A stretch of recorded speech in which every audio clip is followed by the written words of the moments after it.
ఈ మధ్యకాలంలో వింటున్నాను చాలామంది, మేము లేవీలమే అంటున్నారు. మీరట్టా లేవీలు అయ్యారా నాయన, మీరు భారతీయులు కదా అని నాకు అనిపిస్తుంది. కానీ వినేవాళ్ళకి అంత సినిమా ఉండదు, అంత జ్ఞానం ఉండదు. మేము లేవీలమే అనగానే ఎస్ ఎస్ ఎస్ మీరు అన్నట్టే అనుకుంటారు కొంతమంది. ఎవరు లేవీలు ఇక్కడ? నేను లేవీనా, భారతీయుడినా, భారతీయుడిని. నువ్వు ఆఫ్రికా వాసివి, నువ్వు అమెరికా వాసివి, నువ్వు ఆస్ట్రేలియా క్రైస్తవుడివి. సో ఇలాగా నీ దేశవాసిగా, ఆ దేశవాసిగా నువ్వు పిలువబడతావు. కానీ భూమండలం మీద ఎవరైనా ఒక విశ్వాసాన్ని స్వీకరించవచ్చు కనుక నేను క్రైస్తవుడిని, భారతీయ క్రైస్తవుడిని. కానీ నేను లేవీయుడిని కాదు, ఎందుకంటే నేను లేవీ గోత్రంలో పుట్టలా. ఇశ్రాయేలీలందరూ లేవీలు కాదు. మళ్ళీ ఇదో విచిత్రం, ఇది అర్థమైతే చాలు మీకు. కొంతమంది వచన వక్రీకరణలో భాగంగా సత్యం కాదు అసత్యం చెప్పాలనుకున్నప్పుడు వాళ్ళ స్వార్థపూరిత ప్రయోజనాల కోసం మేము లేవీలమే అంటారు. మీరు లేవీలు కాదు. రెండో పాయింట్, మేము లేవీలం కాబట్టి మీ టైత్ మొత్తం మాది అంటారు. మా టైత్ మొత్తం మీది అనడానికి what is the meaning of tithe? Tithe అంటే ఏంటి? 10వ భాగము, 10వ వంతు. ఎందులో 10వ వంతు? గోవులు, మేకలు, గొర్రెలు, ధాన్యాలు, సోంపు, పుదీనా, జీలకర్ర, కొత్తిమీర కట్ట, వగైరా వగైరా వగైరా, నాట్ మనీ.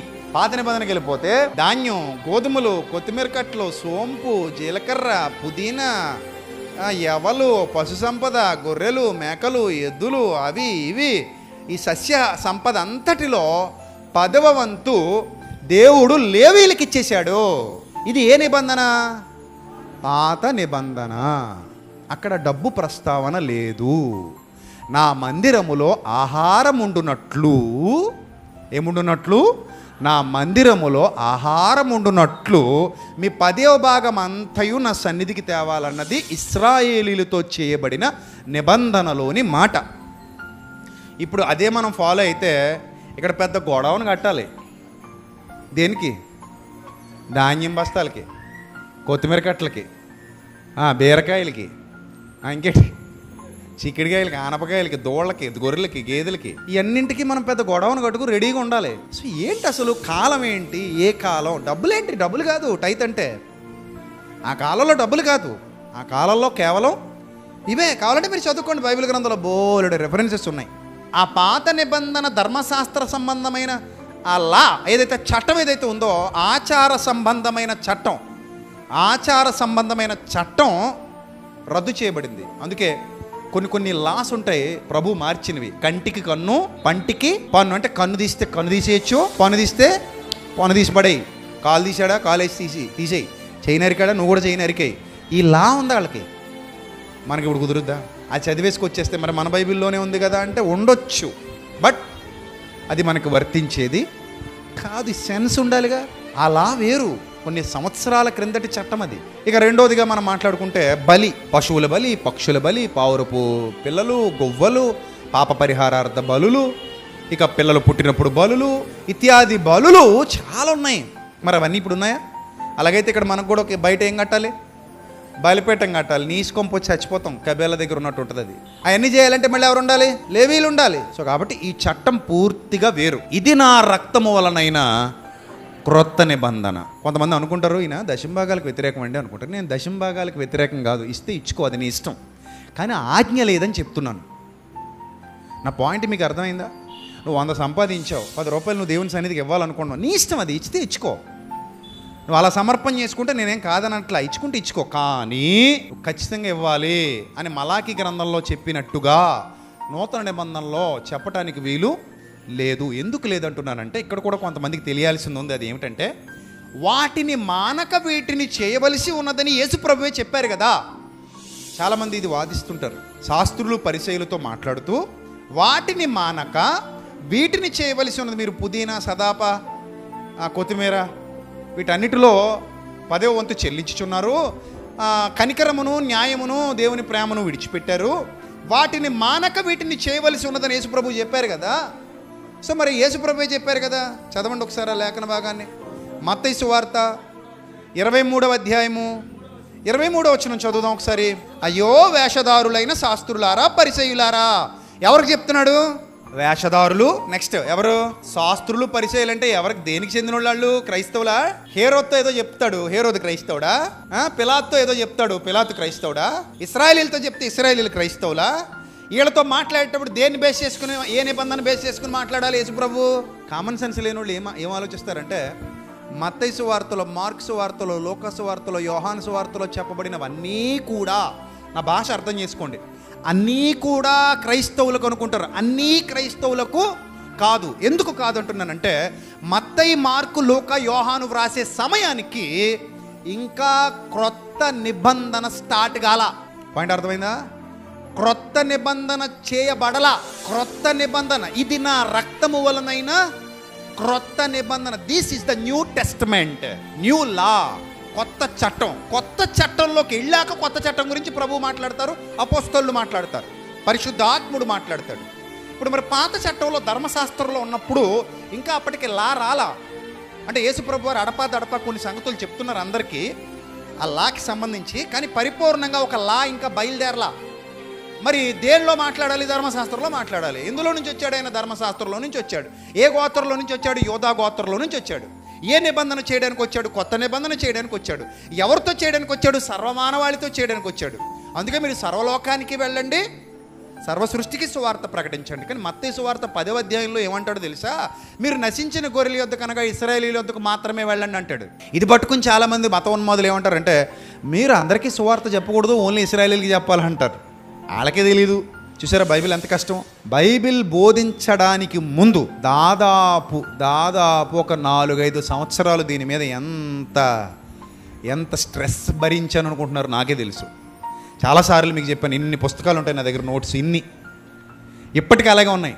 చేతపట్టకుండా కాపాడుకుంటున్నాను జాగ్రత్తగా. అంటే అలా పరిశోధన చేసుకుంటూ క్రమక్రమంగా బైబిల్ చదువుకుంటూ నేర్చుకుంటూ వచ్చి నిలబడినోని నేను. అందుకని ఎప్పుడు స్వార్థపూరితంగా మాట్లాడను. ఎందుకో తెలుసా? నేను ప్రభువుకు భయపడతాను. ఈరోజు అందరిలాగా మీరు నాకు దశమభాగం తెచ్చిచ్చేయండి అంటే ఒక మొక్కలో పోయింది.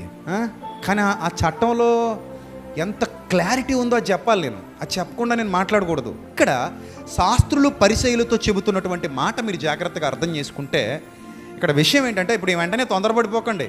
దేవుని సన్నిధికి ఇవ్వద్దని నేను చెప్పట్లేదు, దేవుని సేవకుల్ని పోషించొద్దని నేను చెప్పట్లేదు. అది పాపం. అది ఎందుకంటే నూర్చెడి ఎద్దుమూతికి ఏం పెట్టొద్దని బైబిల్ చెప్పింది?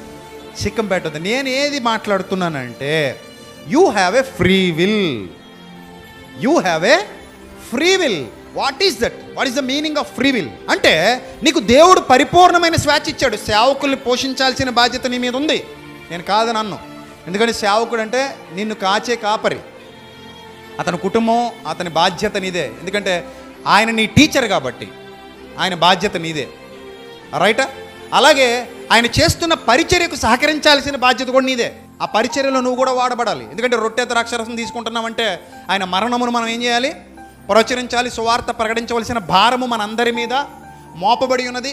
ఆయన సన్నిధికి వచ్చినప్పుడు వట్టి చేతులతో రాకుండా ఆయన సన్నిధికి వస్తున్నాం కాబట్టి సేవా కార్యక్రమాల కోసం, పరిచర్య కోసం నా వంతు పాత్ర నేను పోషించాలి. కాబట్టి దేవుడు నీకిచ్చిన సామర్థ్యం కొలది నువ్వు దేవుని సన్నిధిలో వాడబడాలి తప్ప నీ మీద బలవంతం లేదు.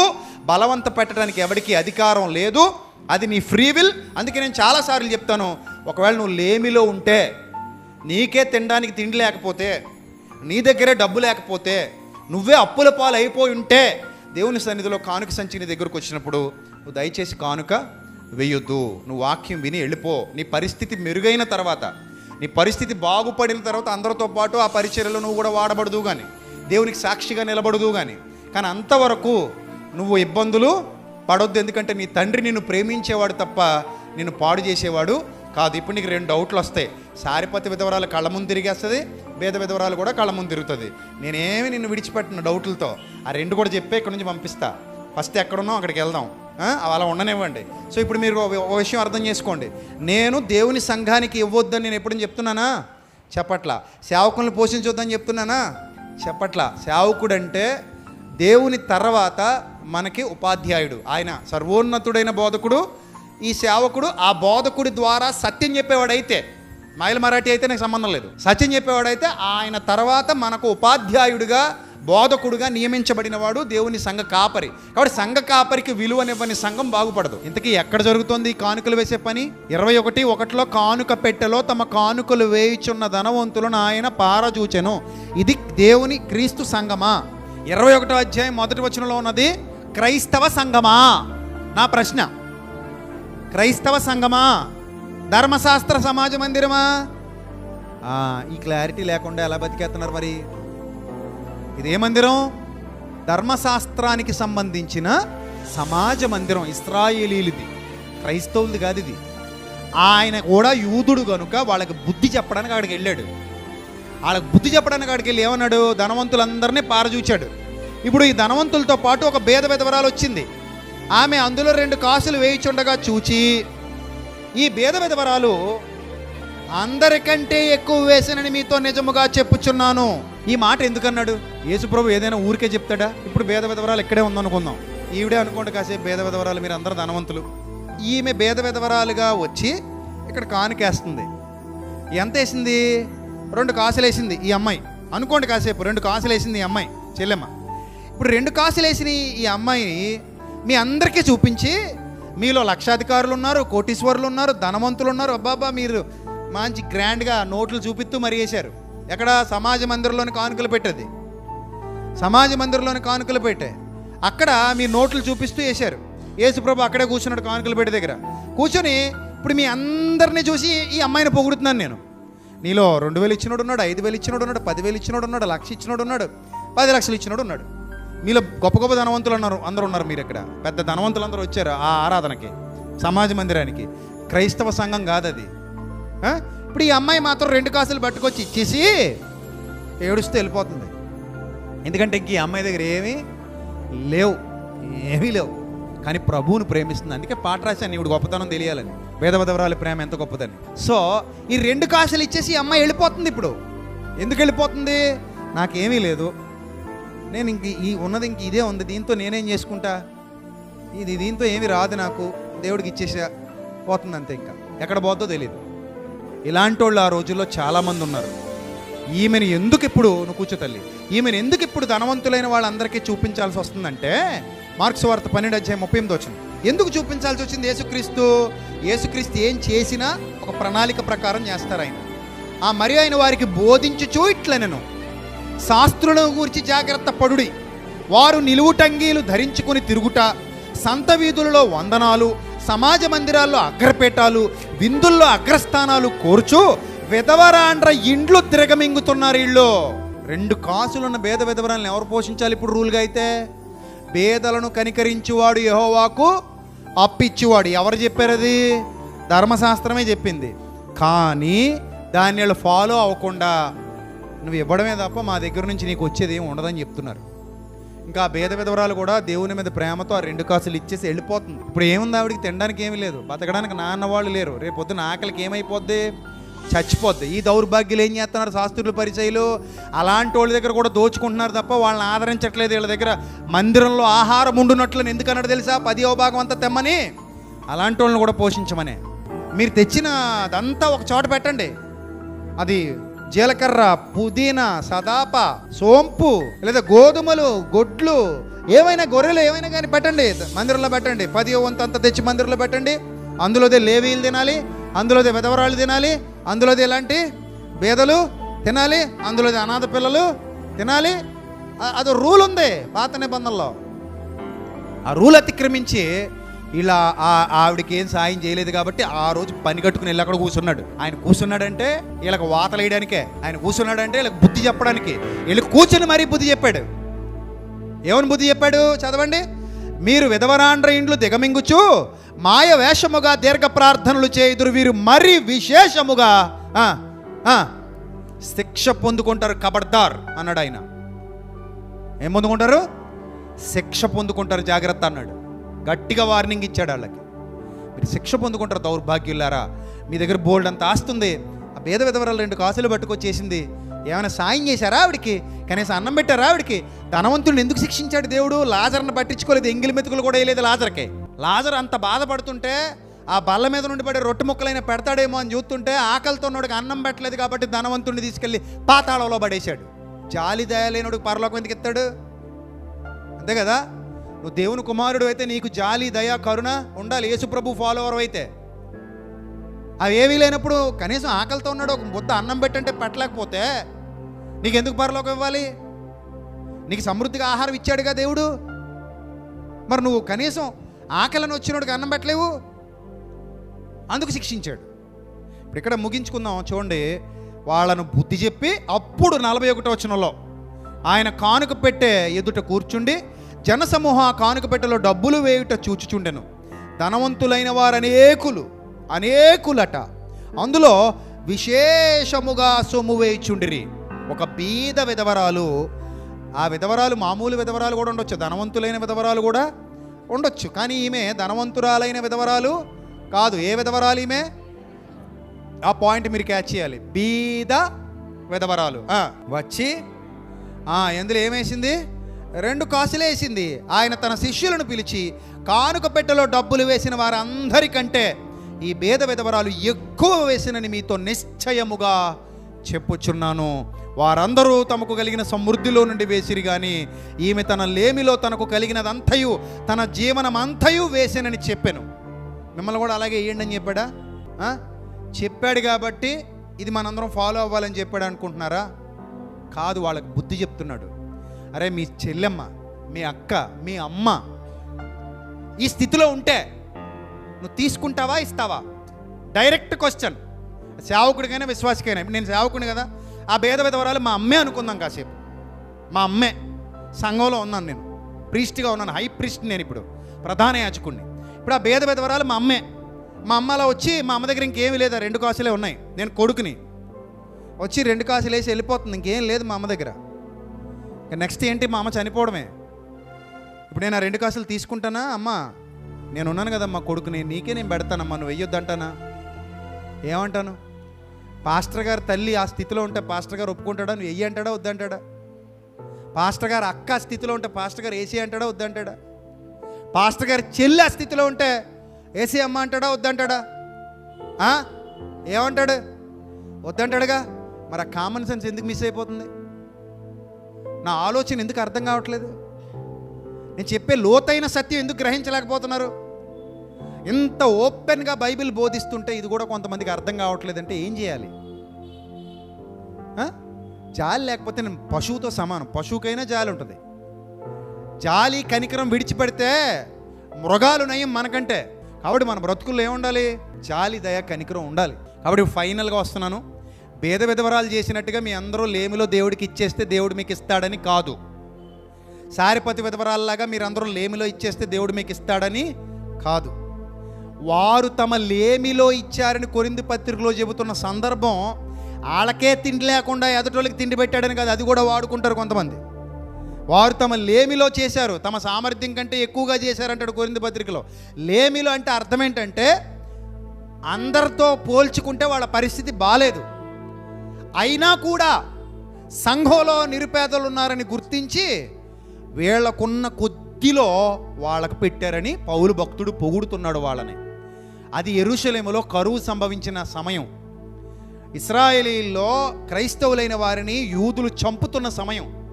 అలాంటి భయంకరమైన పరిస్థితి సంఘానికి సంభవించిన తరుణంలో, ఆ కరువు కాలంలో కొందరు ఇబ్బందులు ఎదుర్కొంటూ యూదుల వలన బాధలు శోధనలు ఎదుర్కొంటున్నటువంటి సమయంలో లేమిలో మాసిదోనియా సంఘస్థులు వాళ్ళకి ఇబ్బందులు ఉన్నా కూడా అరే వాళ్ళకంటే మనకు కొంచెం బాగుంది కదా, మనకు కనీసం ఒక గుప్పుడు మెతుకులైనా ఉన్నాయి, వాళ్ళకి ఆ గుప్పుడు కూడా లేవు కదా, మనకు కనీసం 2 జతల బట్టలైనా ఉన్నాయి, వాళ్ళకి ఆ జత బట్టలు కూడా లేవు కదా అని వీళ్ళకున్న జత బట్టల్లో నుంచి ఒక జత వాళ్ళకి పంపిస్తే లేమిలో ఇచ్చారా నాయన మీరు గొప్పోళ్ళు అని పొగిడాడు పౌలు భక్తుడు కొరింథీ సంఘాన్ని.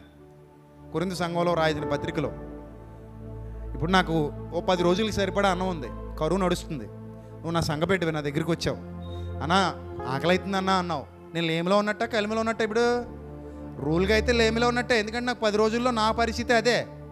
కానీ ఇప్పుడు నువ్వు వచ్చావు కాబట్టి సర్లే, ఇంకా నాకు 9 రోజులు ఉంటుంది, కానీ ఒక్కరోజు భోజనం నీకు ఏం చేశాను? పెట్టాను. దాన్ని చూసుకొని సంఘం అంతటికీ ఆపాదించడం మంచి పద్ధతి కాదు. ఏ వచనం చదువుతున్నా సందర్భాలు అర్థం కావాలి, ఏ వచనం చదువుతున్నా పరిస్థితులు అర్థం కావాలి, ఏ పరిస్థితుల్లో సంఘం ఉన్నప్పుడు ఎలా రియాక్ట్ అయ్యారు విశ్వాసులు అర్థం కావాలి. ఇప్పుడు అందరూ బాగున్న పరిస్థితిలో మీలో భేదలు ఉండొచ్చు, ధనవంతులు ఉండొచ్చు. మిమ్మల్ని నేను ముక్కుపిండి వసూలు చేయడానికి నేను వ్యాపారవేత్తనా? కాదు కదా. సో మీ అందరికీ ఫ్రీ విల్ ఉంది. మీరు మీ కలిమిలో నుండి దేవుని సేవ చేయండి. ఎవరికైతే దేవుడు సమృద్ధిగా ఇచ్చాడో వాళ్ళు దేవునికి సమృద్ధిగా ఇవ్వండి. ఎవరి దగ్గర అయితే ఏమీ లేదో వాళ్ళు ఏమీ ఇవ్వకండి. ఒకవేళ మీకు తినడానికి తిండి కూడా లేదా, మమ్మల్ని అడగండి వచ్చి. అన్న మా ఇంటికి భోజనం లేదు, భోజనం పెట్టండి అంటే మేము ఇవ్వాలి మీకు. That is my rule, that is my responsibility. కరోనాలో చాలామందికి భోజనం లేదు. ఎంతమందికి నేను బియ్యం బస్తాలు పంపించానో మన సంఘం నుంచి, ఎంతమందికి కిరాణా సరుకులు పంపించానో సంఘం నుంచి నాకు తెలుసు. కరోనా టైంలో పనులు లేవు చాలామందికి, రోజు కూలీలు మన సంఘంలో చాలామంది. నేను ఎప్పుడు చెప్పుకోలేదు మనం ఎవరికి. ఇప్పుడు ఎంత డబ్బు ఖర్చు పెట్టామో సంఘంలో ఉన్న పెద్దలకు తెలుసు. ఎంతమంది ఇళ్ళకి బియ్యం బస్తాలు వెళ్ళాయో, ఎంతమంది ఇళ్ళకి కిరాణా సరుకులు వెళ్ళాయో సంఘంలో ఉన్న పెద్దలకు తెలుసు అన్ని చోట్ల. ఎందుకంటే అది మన బాధ్యత. వాళ్ళు ఇబ్బంది పడుతున్నారని సంఘానికి తెలిసినప్పుడు, అరే మనకి బియ్యం ఉన్నాయి వాళ్ళకి లేవు, ఓ బస్తా బియ్యం ఇస్తే మనకేమైనా అయిపోద్దా, ఇద్దాం అని చెప్పి ఇచ్చాం. అలా కేవలం సంఘానికి మాత్రమే కాకుండా ఇతర విశ్వాసాలకు చెందిన వాళ్ళు, అందులో హిందువులు ఉన్నారు, ఇతర మతాలకు చెందిన వాళ్ళు ఉన్నారు, వాళ్ళకు కూడా ఇచ్చాం కరోనా టైంలో. సో అది మనం మనుషులు అని గుర్తించడానికి అదే ఉంది మన దగ్గర. నేను నీకేం కోట్లు లక్షలు సాయం చేయక్కర్లా, కనీసం నీ ఆకలిలో కొంచెం. వస్త్రహీనుడు కనబడినప్పుడు నేను ఆకలి కొంటిని మీరు నాకు ఆహారం ఇచ్చితిరి, నేను వస్త్రహీనుడనే ఇంటిని మీరు నాకు వస్త్రం ఇచ్చితిరి, నేను రోగినే ఇంటిని మీరు నన్ను చూడవచ్చితిరి, నేను చెరసాల్లో ఉంటిని మీరు నన్ను చూడవచ్చితిరి. అది కనీస లక్షణం, కనీస ధర్మం అది. కాబట్టి బీదల్ని బాధించడం యేసుప్రభు ఉద్దేశమా? ఇప్పుడు చెప్పండి మీరు. భేద విధవరాల దగ్గర పిండినట్టు అందరి దగ్గర పిండేద్దామా? ఎవరైనా ఒప్పుకుంటారు ఈ బోత్తో? భేద విధవరాలు లేమిలో ఇచ్చింది కాబట్టి నువ్వు కూడా ఇవ్వాల్సిందే అని నేను అన్నా అంటే నాలో మీకు బోధకుడు కనబడుతున్నాడా? యేసుక్రీస్తు లక్షణాలు కనబడుతున్నాయి. ఎలా అంటే, సారిపతి విధవరాలు చేసింది కాబట్టి నువ్వు కూడా చేయాల్సిందే, చేస్తేనే దేవుడు ఇస్తాడు అని నేను అంటే నాలో మీకు యేసుక్రీస్తు కనబడుతున్నాడా? కనబడ్డు. కాబట్టి యేసుక్రీస్తు మనలో కనబడితే జాలి, దయ, కరుణ, ప్రేమ ఇవన్నీ ఉండాలి. నేను ఇవ్వొద్దని చెప్పట్లా. నూరిచ్చేడు ఎద్దు మూతికి ఏం పెట్టొద్దు? చిక్కం పెట్టొద్దు. ఆలయ కృత్యములు చేయవారు ఆలయం వలన జీవనం సాగించాలి. టీచరు విద్యార్థులకు పాఠాలు చెప్తున్నాడు కాబట్టి టీచర్కి ఏమి ఇవ్వాలి? ఫీజు ఇవ్వాలి. That is our responsibility.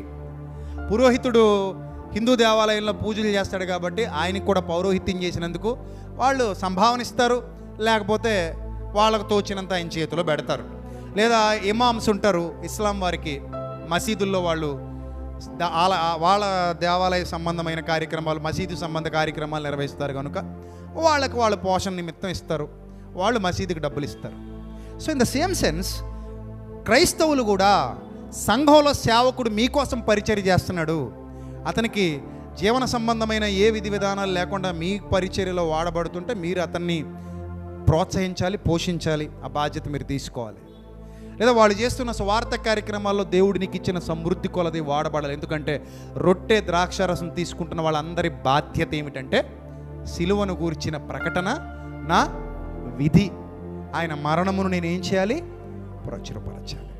కాబట్టి దేవుని పని ఒక్కడిది కాదు, అందరిది. ఇప్పుడు నా శరీరం ఉంది, ఒక పని చేస్తున్నప్పుడు చెయ్యి మాత్రమే వెళ్ళి బాడీ అక్కడ కుర్చీలో కూర్చుంటే ఏమైనా బాగుంటుందా?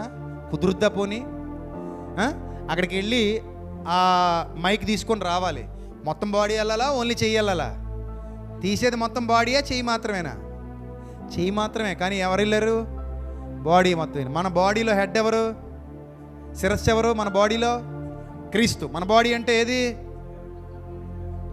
ఇదంతా బాడీ. ఇందులో మనమందరం ఎవరు? అవయవాలు. మనందరికీ తలకాయ ఎవరు? యేసుక్రీస్తు. ఇందులో నువ్వు ఏ అవయవానివైనా కావచ్చు, కానీ నీకు పని ఉంది, నీకు పని ఉంది. ఆయన పనిలో నువ్వు నేను వాడబడాలి. కాబట్టి ఓవరాల్గా ఒక మాట చెప్పేయండి, భేదలను ప్రేమిద్దామా బాధిద్దామా? బలవంత పోసుళ్ళ, స్వేచ్ఛార్పణల, హృదయంలో నిశ్చయించుకున్న ప్రకారం ఇవ్వాలా? చచ్చినట్టు అడిగింది ఇవ్వాలా? కలిమిలో ఇవ్వాలా? లేమిలో కూడా వసూలు చేసేయాలా? సింపుల్. మీరు కూడా బోధకులు అయిపోయారు. రేపటి నుంచి ఈ విషయాన్ని తెలియని వాళ్ళకి తెలియజెప్పండి. సంఘాలను బాగు చేయండి. కనీసం సమాజం మనల్ని చూసి అరే క్రైస్తవులు మంచోళ్ళు రానాలి తప్ప ఎదవల రైళ్ళు బీదల దగ్గర కూడా పిండుకుని తాగేస్తారా, రక్త పిశాచులు రా అని అనకూడదు. మనల్ని మేమే బెటర్ రైళ్ళ కంటే అని అనుకోకూడదు. వీళ్ళు మంచోళ్ళు రైళ్ళు, జాలి కలిగిన వాళ్ళు రా అని అనుకోవాలి తప్ప పిండేసుకుంటారు వీళ్ళు మొత్తం. సో దశంభాగం కొత్త నిబంధనలో లేదు. అబ్రహాము దశమాంశాలు ఇచ్చాడు, ఇవన్నీ ఓకే, ఇస్తే ఇవ్వు, ఆజ్ఞ కాదు. ఆజ్ఞ కాదు. నువ్వేమైనా నరకానికి వెళ్ళిపోదు, దశంభాగం ఇవ్వలేదు కాబట్టి.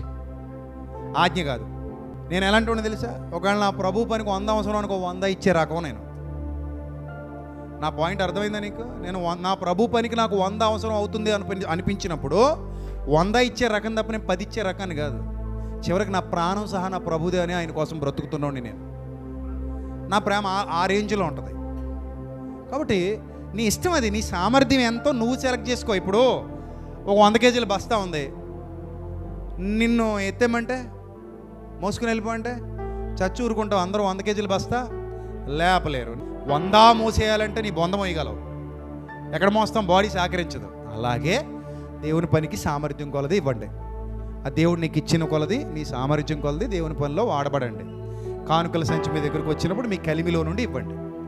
లేదు మీ దగ్గర ఏమీ లేదా, ఇవ్వకండి. ప్రభుకు ప్రార్థన చేయండి. ప్రభువా, నేను కూడా ఇచ్చే భాగ్యం నాకు ఇవ్వు, ఆ స్థితిలో నన్ను నిలబెట్టని ప్రార్థన చేయండి. నేను కూడా సేవా కార్యక్రమాలు చేయాలి, పరిచర్యలో వాడబడాలి, సత్కార్యాలు చేయాలి. ఆ విధంగా నన్ను ఆశీర్వదించు, దీవించు, ఆ స్థితికి నన్ను నడిపించు అని అడగండి. ప్రభువు మిమ్మల్ని హెచ్చించువాడు, హెచ్చించుటకు సామర్థ్యం కలవాడు, ఆయన నిన్ను విడువడు, ఎడబాడి. ఇది ఒరిజినల్ బోధ.